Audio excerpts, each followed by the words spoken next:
Dikatakan pada perang Uhud, Abu Dujana radhiyallahu anhu tetap tegar. Ia menjadikan dirinya sebagai perisai Rasulullah SAW. Ia membungkukkan punggungnya ke atas beliau. Yaitu Nabi SAW ada di lubang, kemudian ditarik keluar. Lalu beliau melindungi Nabi SAW dengan punggungnya. Sementara anak-anak panah melesat ke arahnya hingga banyak sekali luka-luka mengenainya. Perang Uhud belum berhenti hingga ia menghempaskan dengan pedangnya sekitar beberapa orang punggawa Quraisy. Kisah tentang masalah atau riwayat tentang masalah dia membela Nabi SAW. Tapi intinya dia punya kiprah yang sangat besar. Riwayat atau beberapa riwayat menyebutkan Talha bin Ubaidillah sampai pingsan. Lalu kemudian Talha mencabut ujung topi besi Nabi SAW yang dihantam oleh pedang oleh Ibnu Kamir dan tertancap di pipi beliau. Sebagai bentuk menghormati Nabi, dia tidak tarik dengan tangannya tapi dia tarik dengan giginya sehingga tanggallah giginya Talha. Dan para sahabat lain mengatakan kami tidak melihat Talha kecuali bertambah tampan setelah tanggalnya kedua giginya. Abu Dujana al-Ansari radhiyallahu anhu ikut serta dalam peperangan Nabi SAW termasuk pada bulan Rabiul Awal tahun 4 Hijriah. Yaitu pada saat Nabi SAW memerintahkan atau menginstruksikan untuk mengusir Bani An-Nadhir dari orang Yahudi. Nabi SAW pernah ingin membayar dia atau denda. Seorang sahabat pernah membunuh seorang dari suku Arab yang lain yang kebetulan mereka masih musyrik dan mereka bersekutu dengan suku Nadhir. Maka Nabi SAW ingin titipin, ini diahnya bayarin ke sana. Beliau tidak ingin kirim sahabatnya, jangan sampai sahabatnya dibunuh oleh mereka nantinya. Rupanya pada saat masuk di pemukiman orang-orang Nadhir ini, Nabi SAW tunggu di bawah rumah seseorang di antara mereka. Dan Nabi mengatakan, aku pun menunggu karena mereka bilang, hai Muhammad tunggulah. Lalu orang-orang Nadhir mengatur sebuah strategi atau siasat buruk. Mereka mengatakan tidak ada peluang membunuh Muhammad lebih baik daripada sekarang. Maka pada saat itu pun akhirnya naiklah seseorang di atas rumah dan ingin melemparkan batu ke arah Nabi SAW dan Jibril datang menyampaikan berita tersebut.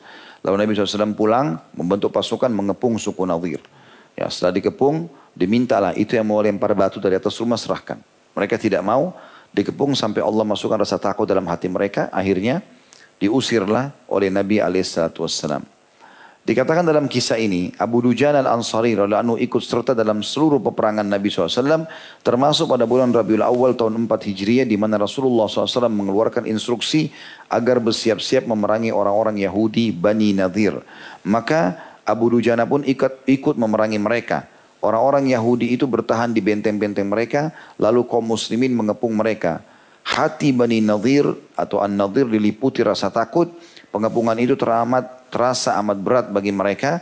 Akhirnya yakinlah mereka bahwa benteng-benteng mereka tidak dapat menahan mereka dari nasib buruk. Karena itulah Rasulullah SAW mengajak mereka berkompromi untuk keluar. Lalu keluarlah mereka dan mereka meninggalkan kaum muslimin rampasan yang sangat banyak berupa perhiasan, senjata, properti dan juga rumah-rumah mereka. Demikianlah manakala muslimin mendapatkan peperangan, kata penulis ya, tanpa perlawanan maka namanya fai. Dan fai ini khusus untuk Nabi SAW. Ya, kalau zaman sekarang kita pemimpin perangnya. Maka beliau pun membagikan untuk orang-orang muhajirin. Muhajirin yang miskin. Dan dari orang-orang Ansar hanya diberikan kepada 3 orang saja. Di antaranya adalah Abu Dujana, Sahal bin Hanif dan Al-Harith bin Ash-Shimmah. Dan sebabnya karena mereka termasuk orang-orang miskin dari kalangan Madinah. Sementara orang lainnya adalah orang-orang kaya. Dari sisi lain memang karena kiprah ketiga sahabat ini terkenal sekali yang mereka lakukan di perang Bani Nadhir. Jadi mereka termasuk berada di saf-saf depan.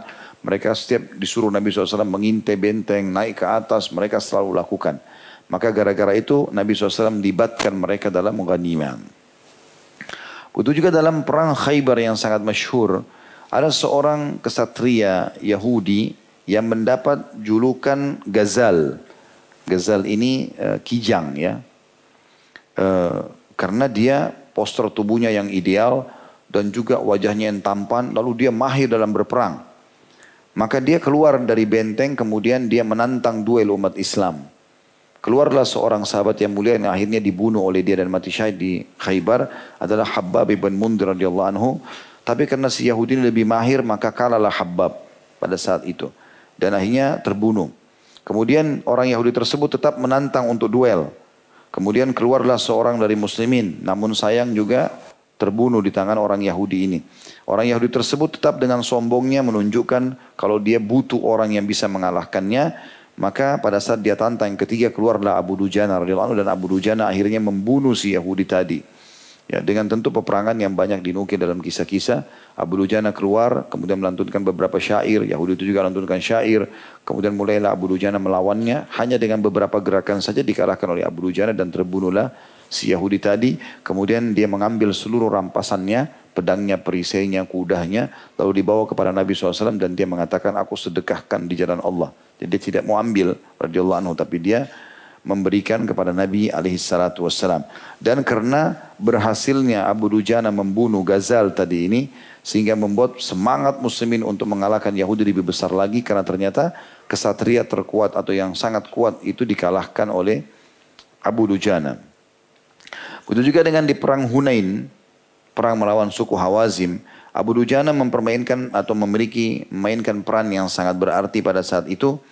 Ada seseorang dari laki-laki dari Bani Hawazim di perang Hunain menunggangi seekor unta merah dengan memegang tombak panjang. Dengan tombak itu ia banyak menewaskan kaum muslimin. Maka Abu Dujana menghadangnya, lalu berhasil memotong urat lutut untanya. Kemudian datanglah Ali bin Abi Thalib radhiyallahu anhu ajma'in, sang kesatria Islam, lalu menebas tangan kanannya orang musyrik itu. Lalu Abu Dujana juga dari kejauhan mempercepat memicu kudanya dan memotong tangan kiri orang musyrik tersebut, lalu keduanya membunuhnya secara bersamaan. Dan Abu Dujana pada saat itu ya diberikan julukan sebagai orang yang pemberani, karena di perang Hunain pada saat itu muslimin sudah dikalahkan di awal-awal. Kurang lebih ada 12.000 pasukan muslim, itu tidak tertinggal di kancah peperangan kecuali 100 orang saja. Dan diantaranya adalah Abu Dujana termasuk 100 orang tersebut yang Nabi SAW jamin surga bagi mereka. Dan mereka menyaksikan banyak pertolongan Allah datang pada saat itu. Diantaranya mereka melihat langit dipenuhi dengan seperti serangga yang berwarna hitam, yang pada saat jatuh ke badan muslimin itu membuat jatuh, kena langsung jatuh ke tanah dan tidak mengganggu. Tapi pada saat jatuh di tangan atau di tubuh orang musyrik, maka membuat mereka luka dan akhirnya terbunuh. Makanya pada buyar pada saat itu. Dan itu karena kekokohan 100 orang ini, diantaranya Abu Dujana radhiyallahu anhu. Zaid bin Aslam ini menceritakan tentang akhlaknya Abu Dujana. Dan ada satu karamah, kelebihan yang diperlihatkan oleh Allah SWT dari Abu Dujana. Yaitu pada saat beliau mau meninggal dunia, ya, tentu pada saat dia mau meninggal ini di kancah peperangan ya. Badannya berumuran darah segala macam, maka hampir semua sahabat yang hadir di situ melihat ada cahaya yang keluar dari wajahnya radhiyallahu anhu. Jadi keluar cahaya yang sangat terang. Jadi bukan cuma sekedar kita lihat karena orang putih misalnya, enggak. Memang bercahaya seperti keluar cahaya lampu gitu. Maka ada seseorang bertanya kepadanya, kenapa bisa wajahmu bercahaya hai Abu Dujana? Padahal dia sudah berdarah-darah dan mau meninggal dunia. Maka dia menjawab kalimat, dan ini menjadi pelajaran dari sisi akhlaknya tentunya. Dia mengatakan tidak ada suatu amalan pun yang lebih meyakinkan bagiku daripada dua hal. Artinya aku sangat yakin, kalaupun cahaya ini kau lihat di wajahku, maka berarti karena salah satu dari dua amal ini, atau karena dua-duanya. Yang pertama, aku tidak pernah berbicara tentang sesuatu yang bukan merupakan urusanku. Dan yang kedua adalah hatiku selalu bersih terhadap kaum muslimin. Abu Dujana radhiyallahu anhu sang pemberani masih terus mencari kemuliaan mati syahid melalui peluang-peluang yang ada, dan mengayunkan melebar-lebar pedangnya untuk memerangi musuh-musuh Allah hingga tibalah perang Yamamah. Perang Yamamah ini kalau masih ingat tentu Yamamah wilayahnya Bani atau suku Hanifah.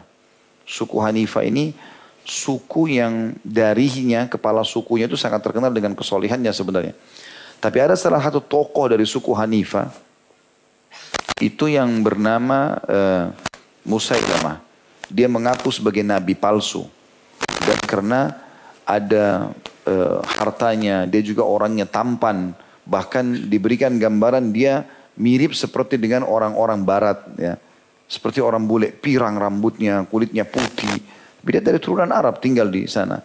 Sampai nanti digambarkan dengan unta yang berwarna biru oleh orang-orang, menggambarkan karena keindahan dan tampannya Muslim. Dan itu merupakan daya tarik sendiri untuk mengakui dia sebagai nabi palsu.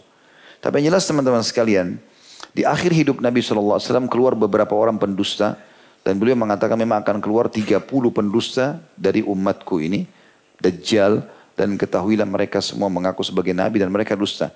Dan, mereka semua adalah pendusta dan ketahuilah aku adalah nabi atau penutup para nabi dan rasul. Sampai Nabi SAW meninggal dunia, di akhir hidup beliau ada dua orang. Musailamah diberikan julukan Al-Kadzdzab, pendusta, itu di daerah Yamamah, dan ada di daerah Yaman namanya Al-Aswadul Unsi. Dua-duanya ini mengaku sebagai nabi karena mereka lihat, mereka fikir dengan akal pendeknya, oh Nabi Muhammad SAW terkenal justru karena mengaku sebagai nabi. Dia pikir dia punya masa, dia punya suku, dia juga mau begitu. Gitu. Tapi ternyata ini salah tentunya. Yang jelas setelah Nabi SAW meninggal, Nabi sudah ingin memerangi mereka, tapi di akhir hidup beliau setelah pulang dari perang Tabuk, beliau sakit keras. Dan akhirnya meninggal dunia alaihissalam dari penyakit tersebut. Maka yang melanjutkan peperangan adalah Abu Bakar. Dan Abu Bakar adalah mengutus Khalid bin Walid untuk memerangi Musailamah dari suku Hanifa. Ya. Jumlah mereka mendekati kurang lebih 200.000 orang. Suku Hanifa ini 200.000 orang. Ini kekuatan yang luar biasa gitu. Sangat besar. Jumlah mereka hampir mendekati 200.000 bahkan lebih daripada itu. Sementara kaum muslimin hanya berjumlah antara 13.000, beberapa buku menyebutkan 19.000 orang.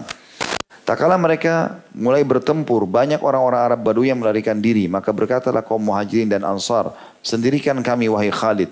Maka Khalid bin Walid memisahkan mereka dari pasukan dan jumlah mereka kurang lebih 2.500 orang. Jadi artinya sahabat-sahabat yang pertama-tama masuk Islam dari Muhajirin dan Ansar ini melihat waktu 13.000 atau 19.000 pasukan muslimin masuk, begitu mereka melihat jumlah orang-orang kafir ini 200.000, mereka banyak yang kendor, terutama orang yang baru masuk Islam. Mereka meninggalkan kancah peperangan. Maka Muhajirin dan Ansar menitip pesan kepada panglima mereka Khalid bin Walid, pisahkan kami. Masuk dalamnya Abu Dujana di sini, sendirikan kami, biar kami menjadi pasukan intimu.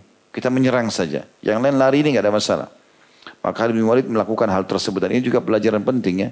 Bagaimana seorang pemimpin perang harus jeli melihat ya, kesempatan dan peluang. Dan meletakkan orang-orang yang tepat pada tempatnya. Jadi bisa dibentuk pasukan-pasukan khusus.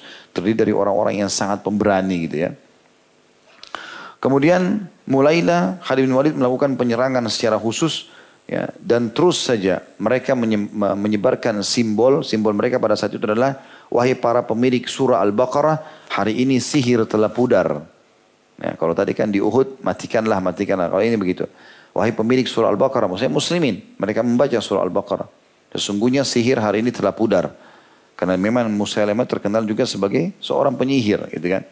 Maka terus saja mereka memerangi, ya, pasukan musyrikin sampai mereka masuk ke dalam, orang musyrik terdesak yang 200.000 ini sembunyi ke dalam sebuah kebun yang besar yang dikenal dengan kebun kematian. Karena nanti di situ terjadi banyak sekali korban dari musyrikin dan juga umat Islam.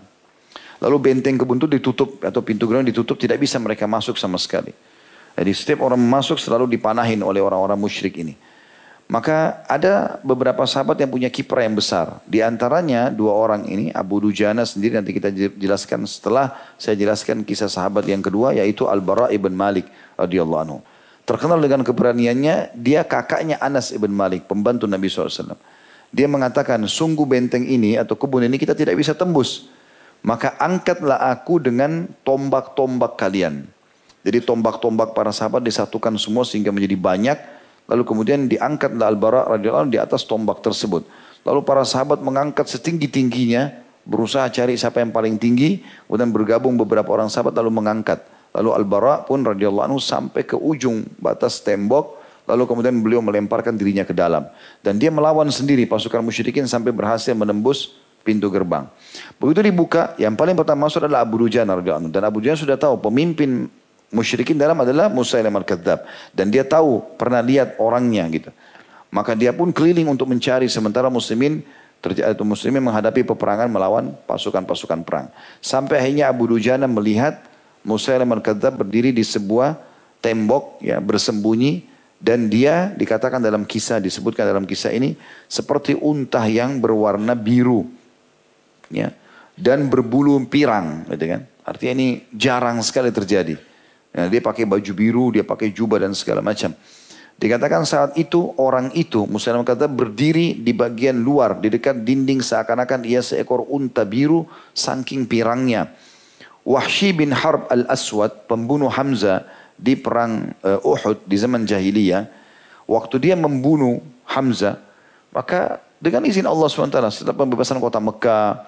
Lalu kemudian dia dapat hidayah, masuk Islam. Lalu dia mengatakan, ya Rasulullah, aku akan menebus dulu aku membunuh paman anda ini dengan membunuh tombak yang sama ke musuh Allah.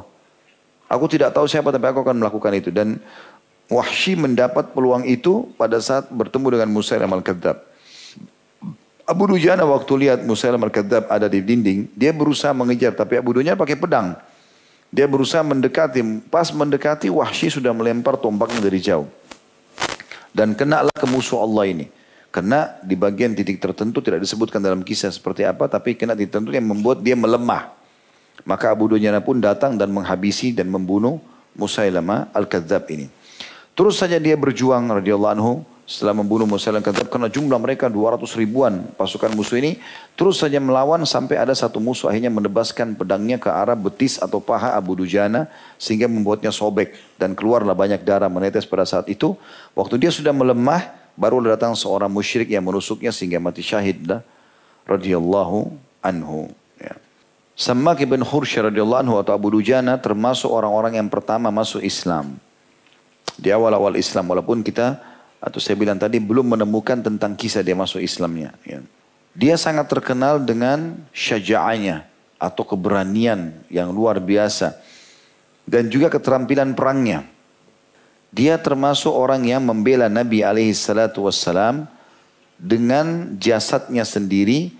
Ya, sampai membuat seluruh tubuhnya luka di perang Uhud. Ya, sampai membuatnya pingsan tentunya. Karena seluruh tubuh punggungnya dipenuhi oleh tombak dan anak-anak panah juga sabetan pedang. Dia mengikuti seluruh peperangan Nabi SAW. Tidak terkecuali. Dan ini keutamaan tersendiri. Para ulama menghususkan kalau ada sahabat yang menghadiri seluruh peperangan Nabi. Berarti punya nilai plus. Karena tidak semua sahabat menghadiri peperangan. Dari awal, dari Badr sampai perang Tabuk. Perang terakhir Nabi SAW semua dihadiri oleh dia. Dia memiliki akhlak yang sangat luar biasa. Di antara akhlak yang menonjol sehingga membuat wajahnya bercahaya pada saat akan meninggal dunia adalah dia tidak pernah berbicara yang bukan urusan dia. Dan yang kedua, hatinya selalu bersih dari membenci dan dendam terhadap kaum muslimin. Allah Subhanahu wa taala memuji sifat syaja'ah ini, keberanian dalam kancah peperangan dan keberanian-keberanian yang lainnya. Kalau masalah peperangan, Allah Subhanahu wa taala menyebutkan di dalam beberapa ayat di antaranya surah Al-Baqarah surah nomor 2 ayat 244. Berperanglah kalian di jalan Allah. Artinya harus berani pergi. Tidak boleh takut. Lawan. Ya. Dan kata para ulama tafsir, bagi orang yang masih takut masuk di kancah peperangan, maka dia semestinya memotivasi dirinya dengan keutamaan-keutamaan jihad, kemudian dia masuk. Pada saat dia sudah jalan menuju kepada kematian tersebut atau peperangan itu, maka Allah akan mengangkat rasa takutnya. Selama dia belum memulainya, maka syaitan akan berusaha untuk memadamkan itu. Dan berperang di jalan Allah ada perintah di sini dan ketahuilah Allah itu Maha mendengar dan Maha mengetahui. Juga dalam surah Al-Anfal surah nomor 8 ayat 60, a'udzubillahi minasyaitonir rajim, wa'iddu lahum mastata'tum min quwwatin wa min ribatil khairi turhibuna bihi aduwallahi wa aduwakum. Al-ayah. Dan persiapkanlah yang terbaik semampu kalian dari segala jenis kekuatan yang kalian miliki. Kata ulama kekuatan maksudnya keterampilan. Masuk dalamnya keterampilan memanah, menunggangi kuda, melempar tombak, kalau sekarang menembak, ya mungkin apalah, membawa mobil perang, pesawat tempur, semua masuk dalamnya. Karena Allah bilang, persiapkan semua yang terbaik yang kalian mampu dari segala jenis kekuatan. Dan juga dari penunggangan kuda yang bisa menakut-nakuti musuh-musuh Allah dan musuh-musuh kalian. Dan ayat tentang masalah ini cukup banyak berhubungan dengan masalah motivasi untuk berperang atau jihad. Ini disebutkan dalam hadits Bukhari Muslim, di mana Nabi SAW membolehkan orang-orang dari Ethiopia untuk menunjukkan keterampilan pedang mereka di masjid. Dan Nabi SAW membiarkan para sahabat untuk melihat dan mempelajari dari mereka. Bahkan Aisyah mengatakan dalam hadis radhiyallahu anha yang mengatakan dalam hadis Bukhari Muslim, aku melihat ada beberapa orang Habasyah datang memainkan pedang mereka di masjid, kemudian aku meminta agar melihatnya. Lalu Nabi SAW menopangku di punggung beliau untuk melihat. Dan Nabi SAW terus saja mengatakan, sudahkah wahai Aisyah? Aisyah mengatakan belum ya Rasulullah. Dan tujuanku adalah untuk menunjukkan kepada istri yang lain atau kepada sahabat kedudukanku di sisi Nabi SAW. Tapi ini berarti Nabi SAW bolehkan mereka. Begitu juga dengan gulat. Karena sebagian ulama membahas kenapa gulat? Karena gulat ini memeras tenaga. Makin banyak tenaga maka makin tercipta energi baru. Dan itu akhirnya membuat ya, badan lebih sehat dan seterusnya. Nabi SAW melakukan itu. Bahkan beliau sangat terkenal, sangat mahir. Kisah yang masyhur tentang melawan Rukana, pegulat dari Jazirah Arab yang suka menjual jasa tenaganya. Orangnya tinggi besar dan tidak pernah kalah. Dan dia kalau menang selalu saja dia minta agar orang yang dikalahkannya itu untuk menjadi budaknya. Atau diambil hartanya, atau diambil istrinya, diambil anaknya. Segala macam hal keburukan dilakukan. Dan dia mengatakan, hai Muhammad, apa kau mau aku beriman? Kata Nabi SAW, iya. Di Mekah waktu itu kasusnya. Kemudian lalu dia mengatakan, lawanlah aku bergulat. Kalau kau menang aku akan beriman. Ya. Tapi kalau kau kalah aku akan minta apa saja. Nabi SAW iyakan, silakan. Baru beberapa kali gerakan dikalahkan oleh Nabi SAW. Dan gulat ini agak repot. Karena mungkin orang tidak main tonjok-tonjok atau apa gitu. Ya. Tapi harus menekuk segala macam ini. Tidak boleh ada menyakiti fisik yang salah gitu ya. Maka harus betul-betul dengan teknik yang luar biasa. Akhirnya Nabi SAW dalam beberapa gerakan membuat Rukana gak bisa bergerak. Sekali, 2 kali, 3 kali, sampai 10 kali. Akhirnya dia penasaran, dia kalah luar biasa 10 kali, ini gak mungkin gitu. Maka dia mengatakan, saya mengaku kalah hai Muhammad, tapi saya tidak akan beriman. Sampai pohon ini bicara. Ditunjuk pohon kurma di situ. Lalu keunikan yang terjadi pada satu mukjizat Nabi SAW, pohon itu lalu mengeluarkan suara. Mengatakan, asyhadu an la ilaha illallah wa anna Muhammad Rasulullah. Salah satu mukjizat Nabi SAW, pohon di Mekah bicara karena kasus Rukana. Nabi SAW juga dalam riwayat lain, memotivasi para sahabat, kadang-kadang mereka selepas asar mereka bergulat. Atau mereka saling berlomba kuda. Atau mereka saling memanah. Dan Nabi SAW selalu bersama mereka. Pada saat mereka lagi memanah, Nabi mengatakan, memanahlah kalian, banyakkan anak panah kalian, aku bersama kalian. Karena Nabi SAW juga ikut bersama mereka. Nabi SAW menuduh mereka berlomba kuda. Lalu Nabi SAW mengatakan berlombalah, dan Nabi sendiri juga menentukan tempatnya. Berlomba dari masjid ini ke tempat ini ya, dan Nabi sendiri ikut. Gitu kan. Begitu juga dengan gulat. Pernah satu kali Ali bin Abi Thalib bergulat dengan beberapa orang sahabat, dan dia menang terus. Selama 3 kali, atau melawan 3 orang menang terus. Akhirnya Ali mengatakan, siapa lagi yang mau maju?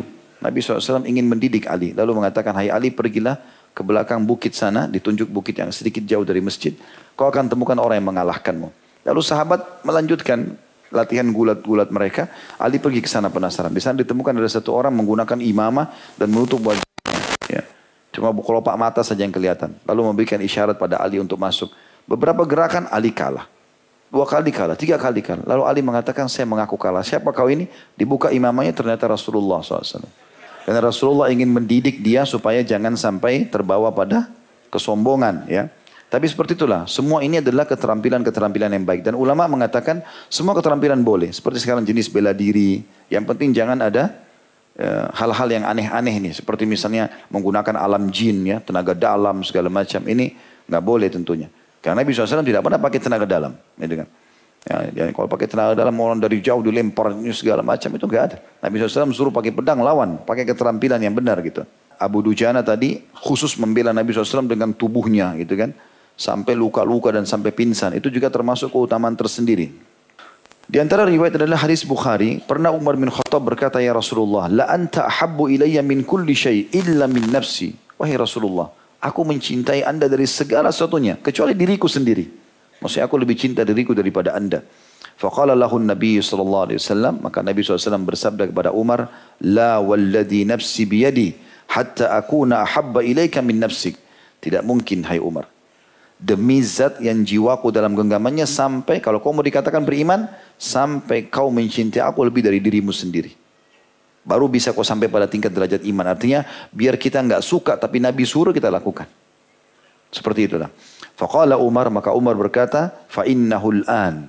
Kalau begitu sekarang ya Rasulullah. Apapun yang anda suruh saya, walaupun saya tidak suka saya akan lakukan. Apa yang anda larang biar saya suka saya akan tinggalkan. Maka kata Nabi SAW, wallahi la an, kata Umar bin Khattab, fa innahul an. Wallahi la anta ahabba ilayya min nafsi. Ya, sesungguhnya sekarang ya Rasulullah, demi Allah anda lebih saya cintai daripada diri saya sendiri. Faqala Nabi SAW, al-ana ya Umar. Sekarang baru dikatakan kau beriman wahai Umar. Maksudnya sempurna imanmu. Kemudian dalam hadis Bukhari, Muslim dan Tirmidzi juga yang lain, kata baginda Nabi SAW, "Thalathatun man kunna fihi wajada bihinna halawatul iman." Ada 3 golongan yang merasakan kenikmatan iman itu sendiri. Seseorang yang telah mendapatkan keimanan, lalu dia benci untuk kembali kepada kekufuran, sebagaimana dia benci untuk dilemparkan ke dalam api neraka. Sa'ad ibn Rabi radhiyallahu anhu, sahabat Nabi yang mulia, waktu selesai perang Uhud, termasuk beliau korban, darah semua, banyak darahnya, sudah mau meninggal. Nabi SAW bilang, coba carikan saya Sa'ad ibn Rabi. Maka sahabat keliling di kancah peperangan. Lalu kemudian Sa'ad ibn Rabi itu sudah mau meninggal. Darahnya ngucur sana sini, sudah nggak ada harapan hidup.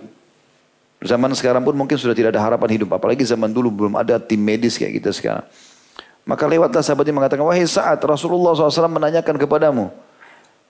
Dalam kondisi dia sudah kayak orang mau sakarat, begitu dengar Nabi SAW mencarinya, langsung dia jadi semangat kembali.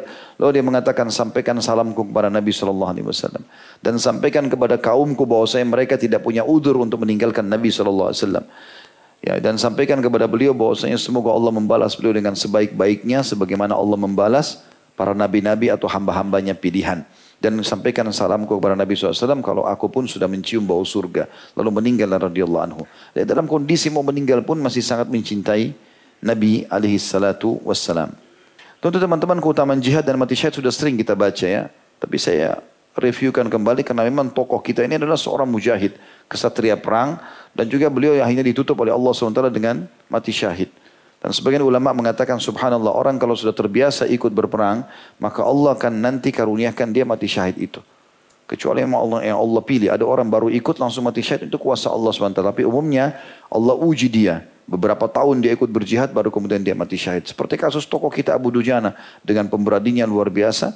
Semasa hidup Nabi SAW tidak mati syahid. Nanti mati di zaman Abu Bakar radhiyallahu anhu. Kata Nabi SAW, "Ma yajidu syahidu min massil qatli illa kama yajidu ahadukum min massil qarsah." Sesungguhnya orang yang mati syahid itu tidak pernah merasakan sakitnya kematian. Mau kena bom kah, mau dilidas mobil besar kah, apa sajalah ya, mau ditusuk-tusuk badannya. Nabi simpulkan semua, tidak ada yang mati syahid merasakan sakit kecuali hanya seperti cubitan saja. Juga dalam hadis Bukhari Muslim kata Nabi SAW, "Ma ahadukum yadkhulul jannata yuhibbu an yarji' ila dunya walahu ma fil ardi min syai'in illa syahid." Ketahuilah tidak ada seorang pun di antara kalian masuk ke dalam surga kemudian dia berharap bisa kembali lagi ke dunia ya, dan dia bisa miliki suatu dunia itu kecuali orang yang mati syahid. Yatamanna an yarji' ila dunya fayuqtala 10 marrat lima yara minal karamah. Hadis Bukhari Muslim. Orang yang mati syahid saja yang berharap dari ahli surga kembali ke dunia. Bukan untuk kembali ke keluarganya, ke mobilnya, ke rumahnya, ke istri, ke anaknya. Tapi dia berharap proses pembunuhan itu. Pada saat dia ditusuk itu. Bukan dia berperangnya. Karena Nabi SAW pakai bahasa sini. Yatamanna an yarji'a ila dunya fayuqtal. Jadi yang dia ingin adalah proses ditusuknya itu. Proses dipenggal lehernya. Dia ingin itu terulang 10 kali. Karena dia lihat bagaimana besarnya balasan Allah dari mati syahid itu. Ini hadis Bukhari Muslim. Juga dalam hadis riwayat Muslim kata Nabi SAW, "Al-qatlu fi sabilillah yukaffiru kulla syai'in illa ad-dain." Ketahuilah, orang yang terbunuh di jalan Allah bisa membersihkan semua dosanya kecuali utangnya.